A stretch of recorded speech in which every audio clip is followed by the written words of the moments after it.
Hi everyone, you're with Business Insider. This is Sriram Iyer, and we bring to you the second episode of the special series, The Big Reset. All you need to win in the post-COVID world. But 2020 is turning out to be a bizarre year, isn't it? The latest of all shocks is the fact that crude oil prices went negative. To simply put, people were getting paid to take away oil. It's a bizarre moment in the history of the world economics. We went from there is very little oil in this world to now when it seems to be way too much oil. And all of this was caused in just about a month's lockdown to contain the coronavirus spread. One pandemic has tilted the complete dynamic of the world's energy market. Global oil demand is expected to fall by a record 9.3 million barrels per day this year, and this is because of all the containment measures that have been taken in the 180 plus countries to contain the spread of the novel coronavirus, which is called COVID-19. Cars are off the street, planes which burn gallons and gallons of oil in one flight, they are not taking off, and therefore it's hardly a surprise. And what has happened in the US is the fact that people already, there is not enough space to store the oil, but there is production continuing.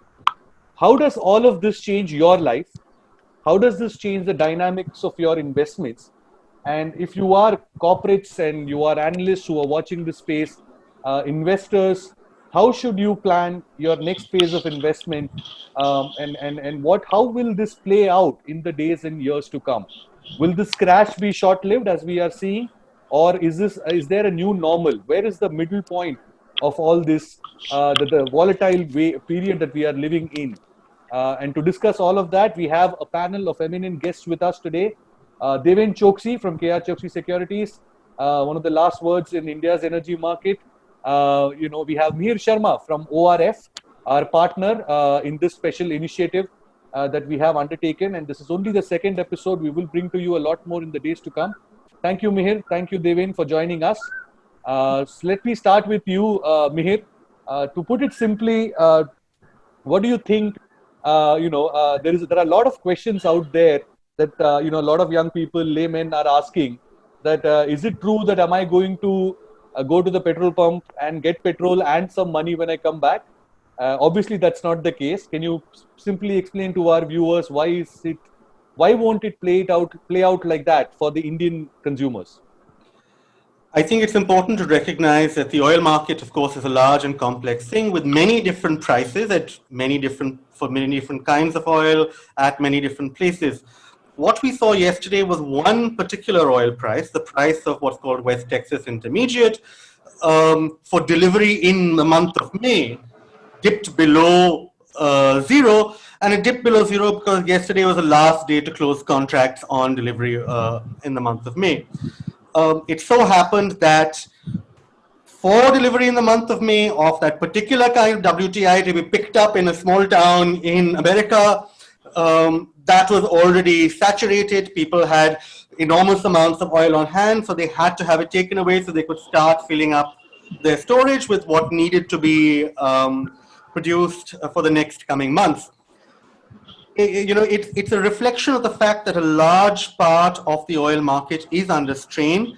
It doesn't reflect the actual price of oil, right? The actual price of oil is very low, but it's in probably the 20s per barrel somewhere. And that's probably what it's going to stay at, according to most experts, for the coming, for the next few weeks while the pandemic works itself out. Fantastic. Let me take this to Deven. Do you also agree with Mihir? And also for our viewers, we are being joined by Jal Irani from Edelweiss also gracing us in this occasion with his views. But before we go to Jal, let me take it to Deven.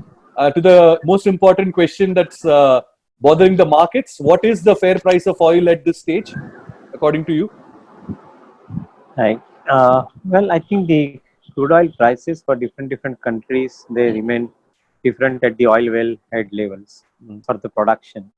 You look at the Kingdom of Saudi Arabia, I think the price is ridiculously low in some cents, and I think not even in dollar.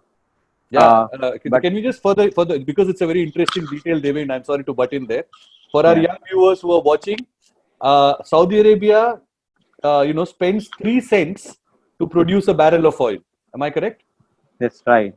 So at the oil wellhead level, I think the cost of production is that kind of a low cost of production. But when you add the country's economic cost to sell oil, finally, I think their economic cost comes out to be $83 to a barrel. Russia, for another example, if you take it, I think that would be at oil well head level, the cost would be around $22 to a barrel. But economic cost for them would be, I think, anything in excess of $45 to a barrel. America would be no different. I think they would probably produce at a much higher price, actually. I think upwards of $48 to a barrel. And I think their economic cost certainly, I think, is going to be also on the higher side. So I think the point which I'm trying to say that currently the situation of production and less amount of demand is there, as a result of which I think we are seeing a sharp fall in the crude oil prices, and including I think for the month of May, as you explained, I think the negative price, I think as far as the crude oil for the first time in the history of almost, I think has happened. Now, I think on one side, this is extremely beneficial to for crude oil consuming countries like ours. But on the other side, I think those who are crude oil producers, I think for them it's a death knell. It's virtually, I think, a situation of bankruptcy for them, because if this kind of negative territory or closer to the cost territory, if they end up selling crude oil, possibly I think they would be in a nightmare situation going forward. And not only they, along with that entire ecosystem in which I think this entire crude oil industry operates, I think they all will come into trouble. The consumption areas definitely benefits, no doubt about it. But generally, the world argues that between the production and the consumption, there has to be an equilibrium. An equilibrium price has to be created. Because if it is not equilibrium price, I think then probably I think you are going to have eventually the dismal situation going forward in the times to come. So the eventually I think you will have the equilibrium price, and equilibrium price could be anywhere between $45 to $55 to a barrel in a given situation.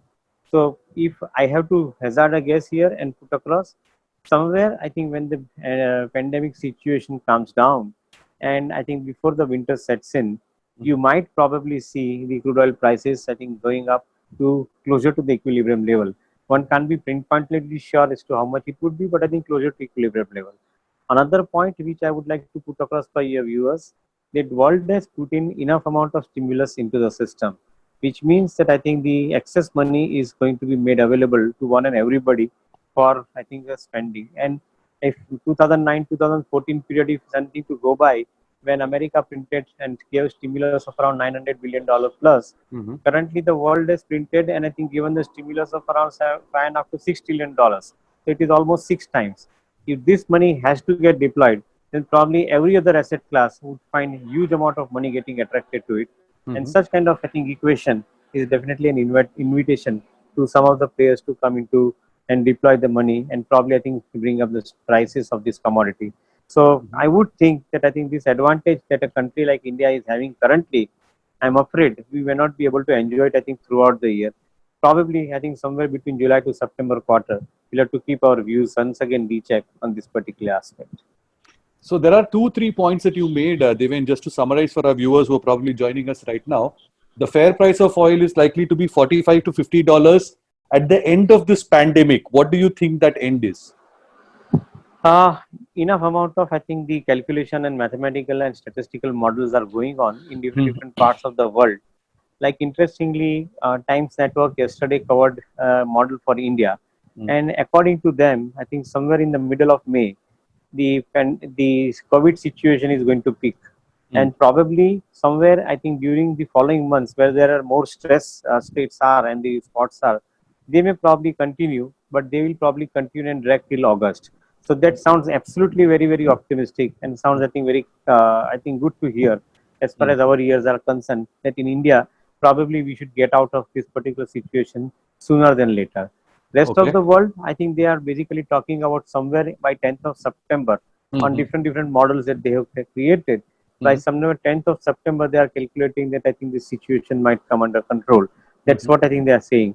And when you look at the pharmaceutical industries, both for the vaccine discovery side as well as the treatment part, both of them are concluding on one side that yes, I think they would be early to come out with the solution somewhere in the month of June itself. So if all of this data comes out, probably I think as they are, in my way, I think the things look probably stable to relatively buoyant, I think, going forward Mhm. from the end of the first quarter, beginning of the second quarter, financial quarter, I think onwards. That is what I would like to put it.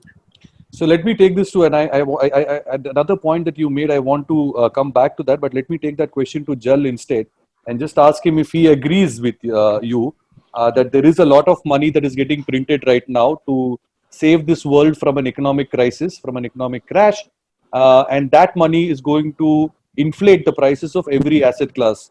And therefore, Jal, do you agree with it? And if it does, are we again going to see sometime in the near future, maybe a year or two, crude oil prices are again hitting $100, $120 a barrel? Is that ever going to be possible again? I think more than the money getting printed and that pushing up oil, that's sort of more a matter of in the longer term and potentially even a matter of speculation. I think the current situation is that you have got potentially in this quarter alone a cut in demand of about 18 million barrels per day. And in sharp contrast, you've got OPEC cutting production by barely 9.7 million barrels. In addition to that, potentially the US is going to cut by a little more. But the pace of inventory rise as a result of this huge increase is scary. So at the moment, we are reaching a 40-year high. In fact, potentially, once the data comes out for this month, we would have gone past a 40-year high in terms of trying to manage the global OECD inventories would have crossed a 40-year high. And this situation is likely to continue for the next couple of months, as a result of which you would have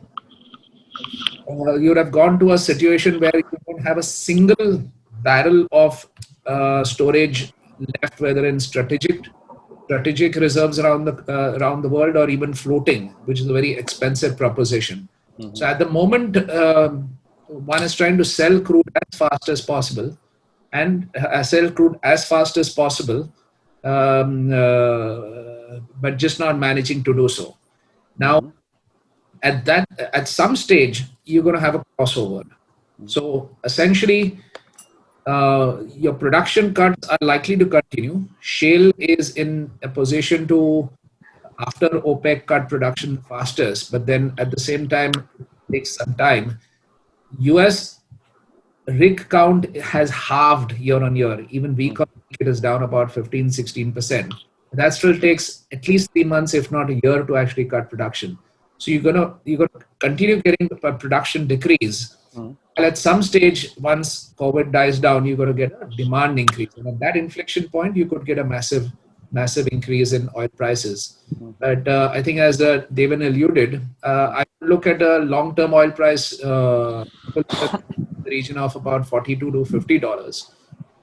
I wouldn't see it going up, beyond those levels materially. Yes.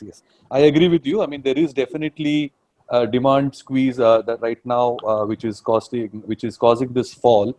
And both Devin and Jal agree that $45 to $50 in the long term. And correct me if I am wrong, any one of you gentlemen, when you say long term, you mean beyond this year, beyond 2021? Yes, I think safely assume that I think this kind of period is not going to be very, very close, I think, as far as I think this aspect is concerned. Largely because of, I think, the inventory adjustments also would take place in subsequent period of time. Yes, I want to come on that, Devin. Before that, let me take it to Mihir. Mihir, from an Indian economy point of view, there is obviously, a very sort of cursory analysis would say that, this is great for India, and how the fiscal deficit will get some kind of reprieve. The government will be left with a little more money to spend on COVID and in stimulating the economy. But there is also a fact that we sort of learned in the last oil crash, when it went down to $30 a few years ago. We also, the crashing oil price also hurts our exports, because that also is a significant part of our exports. So the value of that exports also goes down. And therefore, the relief that we expect on the current account deficit or the fiscal deficit doesn't really materialize in a big way. That is true to an extent. So I think that at this point in time, we have other more immediate worries. In general, we suffer, of course, when we have a high crude oil prices, because that means costs throughout the economy are higher, and the government, as you pointed out, does have less money to spend on other things. This year is unfortunately difficult in a different way. And I'm not talking about pandemic in particular. What I'm saying is that a large part of how the government always intended to finance its spending this year was through disinvestment in BPCL, which had a big role to play in financing the fiscal deficit, in providing the government with money to spend going forward. Thanks for cutting to the chase. You took away 3 questions in the middle. I apologize. So why don't you ask one of those questions? No, I'm fine. I'm absolutely glad. I mean, Yeah. this is really, we need to get to the crux of the matter, which is BPCL's disinvestment. Yes. Well, I think so. The question that we have here is that what is the impact on the government going forward? And we have, and on the refining business altogether. We do know that we, by and large, have tried to fill up on our strategic petroleum reserve. So, you know, we did it earlier this year. As far as I know, there's only space for about 10 to 15 million barrels left. We can do that. Refineries themselves, state-owned refineries themselves are saying that they're by and large set up with their crude oil capacity until maybe the middle of June. So this immediate price decrease is not really making a big difference to us right now. Yeah. Okay, so the question is, what does it mean going forward? And one of the things that it means is that the oil economy outside the country is a little short on cash, right? It's a little desperate right now. So the ways in which we were expecting them to start putting money into India, those pathways have been closed off. And there were multiple ways in which we hoped for it. We expected maybe that Aramco would put money into RIL. We expected that maybe there would be people from the oil industry who would participate in driving BPCL's price up as and when the government began to sell it. So these are ways in which that money, which we had hoped within India to get a bit of, get our hands on, that money now has other destinations. You know, those oil companies are looking for other ways in which they can put their cash reserves to work. So this is something that I think is our immediate impact going forward. Yes, I think to summarize, to make it simpler for our viewers, what Mihir is saying is that the low oil prices means the government does not get the money from the BPCL disinvestment by selling stake in BPCL, which is supposed to be a big contributor to the government's kitty to spend on the economy, spend on your roads and bridges and your facilities. The second is the big money inflow that was expected into Reliance Industries. From Aramco, the biggest oil refiner in Saudi Arabia, as well as one of the biggest in the world. And they were supposed to invest about $15 billion in 15% stake in our Reliance Industries. And that is something that seems to be under threat because, you know, if they don't have money, why will they invest somewhere else? And is that fear justified? Devin, and we haven't really heard much from Reliance on that part. From the last earnings and the commentary since then, how feasible is it for Aramco to put in money in Reliance at this time? So leave aside this situation for a while, because I think this situation is an exceptional situation which has come in the middle. And as we all believe that I think nothing is going to remain permanent, and I think in this kind of pandemic situation. So certainly we would be expecting the better times going forward, and I think we'll talk, if time permits, on this subject a little later. Coming to the question on, I think, Reliance Aramco, I would think that I think they are probably, I think, a perfect strategic fit. Because on one side, you have got a single location, largest refinery, which is basically trying of expanding the capacity to 100 million tons per annum. And at the same time, I think you require the feedstock in form of crude oil. The producer would definitely want, I think, the consumption integrated to it. And if there is a forward integration to it, I think for them it makes more sense. What could be the money flowing in? What could be the valuation coming in? Whether it will happen now, it will happen a little later. not too sure in the given situation. But the fact remains that I think this is a strategic kind of a move, both for Aramco as well as for Reliance. And if that holds true, then in such situation, moment you see the first stability signs, I would think that I think investment would take place in this direction, because it is, as I am making a point again, it is not a 1 quarter, 2 quarter kind of a phenomena that somebody is looking at. This is probably, I think, the lifetime investment that one is making No, into but the in business. I think the question is, in the post-COVID world, does the same pricing hold? You alluded to the valuation. Let me take that question to Jal. Do you think that the valuation that was arrived at before the coronavirus and before the world seems to be shocked into a new normal, do you think the same pricing will hold in the post-COVID world? So I would suspect with Aramco having a little less money in its pocket, note that the country has got about a $500 billion sovereign fund. And even at these crude prices, the cash flows are very strong. But for the country, the break-even cost to finance the country deficit is fairly high, I believe. So these current environment, obviously, they've got a little less money in the pocket. Most of these deals are done on a really long-term time horizon, and not assuming the valuations itself are not such short-term oriented. And therefore, we got to look at really some of these significant long-term synergies. India, by far, is one of the most competitive refining bases in the world. If you look at the operating cost of Indian refineries, it's only $2. Japan, Europe go in excess of $5. So firstly, it's a very competitive refining base in the world. Mind you, it's the third largest.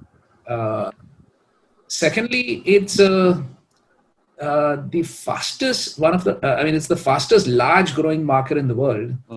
And although oil is forecast to peak by potentially 2030 or so globally, in India, at least for the next 20 years, it's poised to grow very significantly. So therefore, from Saudi Arabia's perspective, who's got 100 years odd of reserves and to that extent growing, it's got to find home to that reserves. So therefore, from their perspective, to secure actually a large customer in one of the fastest growing markets in the world is very critical. So from their perspective, and as Devan said, it's a match of two significant synergistic global majors. I think the longer term valuation is slightly altered, but I would imagine not significantly altered. Can you put a percentage figure to that? The timeline will certainly get pushed out. Can you put a percentage figure to that? The slight percentage? altering to the long-term valuation?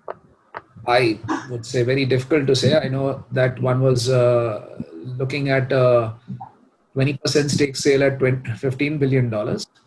Very difficult to say how that would swing around.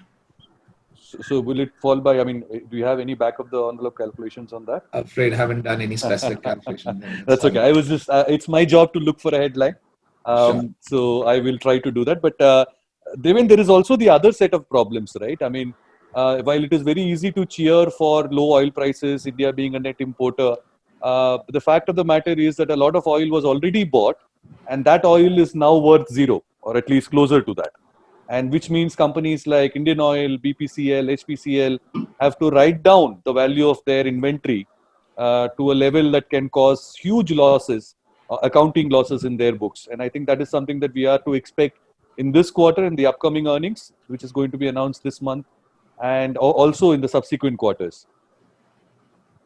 So generally, I think our understanding on the refining side of the business is generally they are hedged as far as I think their requirement is concerned. So if they have basically, I think, operated in the cash spot buying, then I think their future is short. I think, and that is how I think they normally operate. So in such situation, if they already shorted their future and I think already bought into cash, then I think there is a perfect arbitrage. There is nothing going against as far as they are concerned. On the contrary, I think they would be better off in a given situation. So that's not going to affect them. But considering the fact that I think the trend has been on the downward side for the crude oil, and I think most of the refiners have been, I think, knowing this subject, I think I would rather like to think that I think they may have probably created some positions buying into the futures, open futures, and probably allowing it to buy in the cash, I think, at the time of, I think, consumption.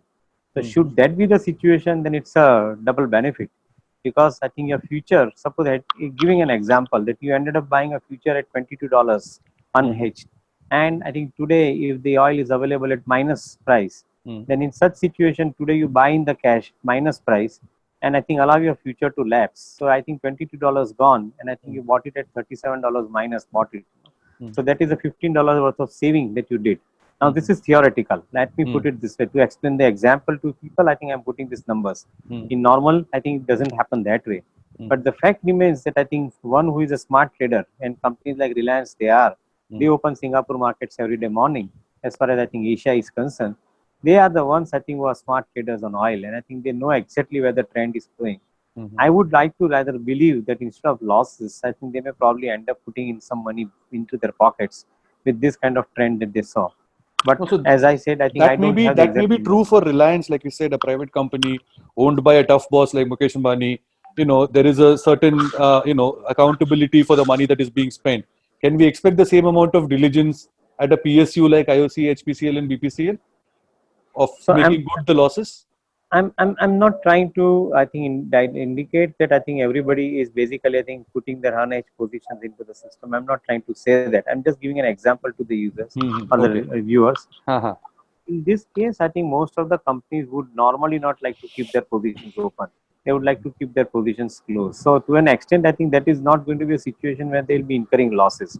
On the contrary, I think if I have to look at on the operating metrics, probably most of the companies would have immediate benefit in form of I think lower price purchase, and at the same time the delta getting maintained in a normal situation of consumption. In the current situation of consumption, when the offtake is less because of I think the economy shut, in such situation I think the consumption might be on a lower side, and to that extent I think they may be also producing on a lower side. That is how I think I would like to put it. But as of now, I think the view is that I think none of the refineries are going to have major losses, neither on the pipeline inventory side nor on the uncovered hedge side. I think that is how I would like to review it. Maybe more data coming from the management of those companies will make this point a little bit more firm as far as I think my view is concerned. Mihir, do you want to add or make a counter to that point? No, I think that's broadly correct. I will. I think I will keep I think what we do need to do is keep an eye on how, as you mentioned, the PSU refineries ride through this. We have to remember that there are a lot of pending things in that sector, not just the not just the sale of BPCL, but various other rationalizations. That also ONGC is also something that we need to keep a close watch on. Exactly. It is now at 70 rupees a share. Exactly. So I think that it's very easy to take our eye off these big money spinners for the government because there's so many other things that are happening. But it's very important that we keep an eye on them. Jal, what do you think is the future for ONGC as a stock and as a company? So ONGC, our calculation is that firstly at these oil prices it's not making money. We estimate that it's a break even at the net profit level is somewhere between $30 to $35 a barrel. But at the cash level it's still making decent money. Its cash break even is somewhere in the region of $20 a barrel. So its cash break even is actually and so is this lifting cost generally on the lower end of the global spectrum. So a lot more companies are actually significantly hurting globally, and therefore production cuts, including in the shale space, which are going to take place. So to that extent, ONGC is fairly competitive. Because the question one has to ask is in the near term, how significantly how much lower can things get, and to that extent there will be they may not make money on the net profit side. And the second question to ask is then at what oil levels does it become viable to invest into new businesses? I think it's KG offshore basin has got a reasonably low break even, and that's a project that's progressed with significantly, so that's a sunk cost already. Incrementally, what projects are viable or not, one will have to see. notably, that's on the oil side. On the gas side, similarly, they're not making money. Their break even is again closer to $3.50 an MMBTU. They're getting below $3 an MMBTU. Now that depends a lot on how the the government pricing formula evolves there. At the moment, it's linked to four very low global benchmarks, and ONGC has been asking to have that changed. I would be surprised if it happens in a tearing rush. But India generally tends to have significantly greater gas reserves which can get exploited at more international prices, and that could be a significant growth area in the very long term for ONGC as well. That's true. And what about Devin? What is your view on the oil marketing companies, IOC, HPCL, BPCL? How much downside more can we expect in the next month or so before we see any recovery? So a lot would depend on how fast I think we come back as far as our economic activities are concerned. Be it I think starting of airline, or be it starting of factories, or be it starting of transportation, etc. Fortunately, with yesterday's gradual uplifting of the lockdown, is basically suggesting that at least 60% of India's economy is going to get some momentum in next I think week, 15 days, 3 weeks time. So that is positive. And should that be the situation, at least I think we'll be seeing a larger part of the movement taking place. Also considering the fact that some of the data which I just spelled out earlier, suppose in middle of May, I think we are seeing the situation of COVID picking out in India. And in such case, I think we should be seeing the ramp up of economic activity. And as I was making a point a little earlier, I'm of the view that I think the current demand in the system has not gone away. In fact, India has done a couple of smart things, if you ask me. One, of course, I think on the health side of the economy, they have prevented the spread considerably compared to I think what other economies of the world has to face. I think we are. Are we not being, Devin, just to, I know this is a slight digression from our topic. So now I want to interrupt. Allow me to just finish that point. I'm just connecting another point to this part of it. Okay. On one side, I think we have made this particular attempt of I think not allowing the spread taking place. On other side, I think our financial system, instead of putting money directly in the hands of companies and in the hands of consumers, I think is still monitoring the money through the channel. I think which is a very, very powerful agreeable. Yeah. So if these two things are to be considered into account, then the world will look at us relatively more differently going forward. That we are probably, I think, one of the better disciplined countries as far as I think our implementation strategy goes. And that's where I think I would think that economic activity would have a reasonably good chance to pick up. And probably I think the kind of roadmap that we have laid down for the new projects to be coming up on the infrastructure side, it could possibly attract relatively faster money. Given the availability of funds in the global market at a discounted rate, I would rather be optimistic that I think the money would come into Indian economy at a much faster pace than we have ever seen before.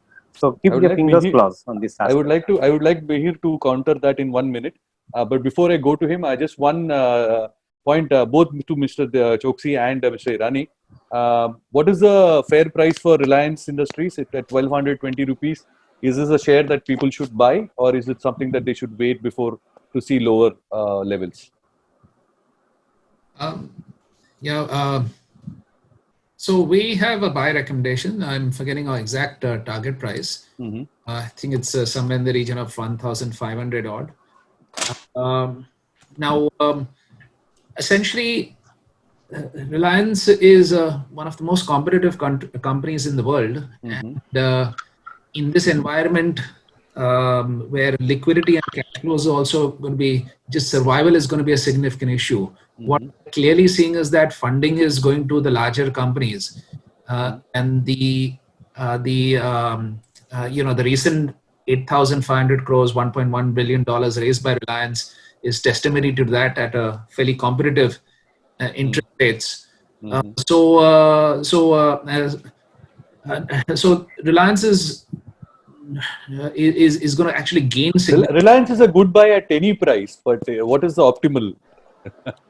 Well, I mean, our target price, as I said, is about 1,500. 1,500. Devin, what is your target for Reliance? So consumer-facing businesses of Reliance, the Jio and the retail assets, I think that they have created, I would think that I think they easily command a price, a current price, I think somewhere around close to 500 to 550 rupees per share. Mhm. And then if you consider the balance part of the money is basically with the industrial segment of the business, and which is currently I think being questioned. I would not probably I think hazard a guess and say that I think this is going to be very negative for them for a long period of time. Maybe the delta will be maintained as far as Reliance is concerned, because I think they have the ability to procure crude at a reasonably cheaper price. Should the economic conditions start happening better, I would rather think that I think the price of 1500 plus is definitely I think a justified price as far as Reliance is concerned. Okay, both of our, Devin and Jal have a target price of about 1500. So if you're buying it even at this price, you're probably making about 300 rupees a share, possibly in the next 1 year. This is not my recommendation, just to be sure. But Mihir, just wanted to sort of, I know this is a little, I want you to keep this short and like the optimism that Devin is sharing with us, and I hope he's right. I pray to God that we come out of this sooner than later, and that we have done all the right things in terms of containing the spread of coronavirus. But do you share the kind of optimism that, the numbers are low because they are low, or the numbers are low because we haven't found out? I share one aspect of Mr. Choksi's optimism, and that is that I think that we have been relatively careful about how much we have spent. Right, Yeah. so there has been some discipline on the fiscal side. Our RBI has not, I mean, one can question some of the things that they have done, and I have, but they haven't gone the whole hog and become an actual commercial bank like some other central banks across the world. So they're being a little bit more careful, and therefore a little bit more disciplined. And I think that as the money that we talked about earlier, these giant stimuluses, as they begin to move across the economy, and across the global economy, I think we will be well put if we maintain that discipline to attract some of it, right? So I think that is an important issue that we have to keep in mind. Yeah, so I think I also agreed on that fact. The money has been rooted well, the money has been planned well. At least at this stage, it seems that way. But the testing is the important bit, I think. That said, I think that everyone should remain very agnostic about the course of this pandemic going forward. Our numbers look good when you look at them on a spreadsheet, and I think that a lot of us are accustomed to looking at spreadsheets, and the fact is that when I look at it, I'm always like, okay, it's green, and it's all right. So I live in Bombay, Mihir, and when I look out of my window, on the other side of the road, it's there is a lower middle class settlement, and let me just be honest and call it, there's a slum, and when I see people moving around there without ignoring social distancing, and this is literally like 3 kilometers, 4 kilometers away from Dharavi, and this is on the other side of the highway. You will see the way people are still not sort of aware or following the protocols. It doesn't give me any amount of optimism. Well, Sriram, I think that you're right that there are some circumstances under which many Indians, because of the constraints on their lifestyle. Yes, I know. I agree. They probably don't have a choice. Maintain social distancing. Yeah. That said, I think that even if you look at it with comparable countries, I would say Indonesia, right, is one very comparable country, very comparable economy. And they have discovered that with a slightly less draconian lockdown, they're actually doing considerably worse at a similar level of testing in the population, right? So I think that we have, for now, at least because of the strength of the lockdown, managed to contain something of the spread. But the fact is, and we all know this, the lockdown cannot continue at this level forever. So what will really test state capacity going forward is how you lift the lockdown partially. How do you maintain the controls on hotspots? How do you get maybe a green card system whereby there is ample testing allowing people to move if they have a sort of green test? All these are very difficult things, and for a state like ours, which is typically not able to put these things into place very easily, it is going to be a great challenge. So I think that we have to remain agnostic about what happens 3 months from now, 6 months from now, and very definitely in November. Because let's remember the 1918-1919 influenza epidemic hit us around this time, but really killed us in the second wave. when the flu season comes back. So we have to be very, very pragmatic and agnostic going forward. And Devin, would you like to sort of respond to that, because it was a response to your point, to be fair? Yes, I think I tend to agree that I think we are probably, I think, far better in disciplining our financial aspects of the management of the economy. What would be more interesting to me to watch out for in coming period as to how swiftly the government and the officials are moving. They have done a commendable job in closing down the economy, but how fast they would basically bring up the economy and allow the commercial activity to take place, along with I think a good amount of I think care and the requirement of managing this particular activity and prohibiting it from happening I think in future. It will be interesting to watch out for. As far as I think the commercial part of the economy is concerned, I would rather like to think that sooner you make availability of funds for the country, it may be better. This could be the time wherein I think you probably open up the gates of the country to allow more amount of investment taking place. So certainly I think easier you make it for people to come in, better it would be at this point of time. Maybe I'm going to advocate at some point of time that I think we will have to, without restrictions, we'll have to allow some black money which has been parked outside the country to come into the country. Aren't we all hoping for that? And I think that is where we are creating hurdles to bring that money. I think we should not be keeping hurdles. If that is removed, then probably I think money will come faster. And what we need is I think a decent set of $20 billion. If that money comes in, I would think that I think the economy would move faster than what we have seen before. Okay, I have one last question. We're completely timed out here. To Devin, I think I want you to keep it as crisp as you can. Two questions. One about this money flowing in. I think we're all looking forward to some foreign investments coming in. Like you said, black money coming back. A lot of that is, if it happens, it's great. But to sort of go back to a point that we made earlier in the show, that sovereign wealth funds like the ones in the Middle East, in China, there is not enough money because they're all spending in their own geographies to stimulate their own economies, etc. How do you think? Do you think that money will come back into the Indian market? The chase for yields, etc. All those. I don't want to get into the jargon because I want to keep this simple. Do you see foreign money coming back into the market? Will they have enough cash to spare for Indian stocks? Number two is I didn't ask your view on BPCL's divestment. What does it do to the stock if it doesn't happen this year? So that second question is a relatively easier question to answer to begin with. I would rather think that I think BPCL divestment, probably if it happens somewhere in January to March quarter, I think India would be lucky to have it happen, I think in that particular period. And we allow the situation to happen, I think, before we discuss further on that thing. Coming to the point of first question of sovereign funds, my take is that I think arbitrage opportunity is extremely strong. You have on one side flat to negative interest rates happening, and most of the global sovereign fund, including family office funds, which are sitting idle and generating negative return, they would probably look at I think a strong arbitrage possibility. And India has got that particular potential to attract that fund because of I think, as I explained earlier, the roadmap is laid down and I think spending is already happening. So from that perspective, my reading says that I think it's a matter of time that you will find the sovereign funds coming back with money. Already they have infused significant amount of stimulus, so that should not be having a doubt that where the money will come from. Money is already infused into the system. Money will have to find its way or the channel it into the opportunity that we are talking about. So remain reasonably confident about that, and I would like to consider this situation as more optimistic than otherwise. Okay, so there is if foreign governments, foreign sovereign wealth funds have money, I think they're safer to park in India because they might end up making a little bit of money, if not much. I think that's the view. But for BPCL, you're basically telling people to stay away from it and hoping that the divestment happens in Jan to March. Am I reading it right?